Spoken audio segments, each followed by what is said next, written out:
Ladders can be a sensible and practical option for low-risk, short-duration tasks. Most incidents involve a ladder being used incorrectly or inappropriately.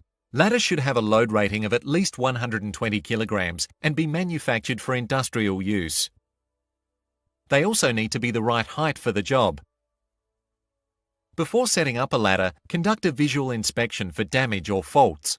Look for missing, cracked, broken, loose, worn or distorted parts, and slipping hazards. If you find any defects, do not use the ladder until repaired or replaced. When using a ladder, maintain safe clearance distances to overhead power lines. If you are working near electricity, use a ladder made of non-conductive materials. Ensure the ground is adequate, that it is level and the ladder will not sink or slide. Make sure the top part of the ladder rests against a firm, level structure and is pitched at a ratio of 4:1. When used for access, the ladder should extend at least 1 meter above the landing. Do not set up in a position where workers need to climb over or through things. Do not place against brittle surfaces. Do not use a stepladder for entry to or exit from another workspace. Do not place ladders on objects or platforms to gain extra height.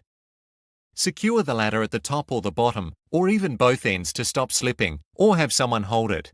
Step ladders must be opened fully. When climbing up or down, always face the ladder and maintain 3 points of contact. Only climb to the second step from the top of a stepladder or the third rung from the top of a ladder. Do not face away when climbing down. Do not carry up or down objects which make climbing unsafe. Use suitable hoisting equipment instead. At the work position, when you need to have both hands free for a brief period, maintain 3 points of contact. Do not rest tools or other items on the steps or hanging from the rungs. Do not lean to one side or overreach. It is much safer to get off, move it, then start again. Do not work side on. Do not straddle or face the opposite direction. Do not allow more than one person on the ladder. If the ladder is near moving objects, it must be protected. Where necessary, consider ladder safety devices. Human error is by far the leading cause of ladder incidents. Remember, controlling fall risks is the only option.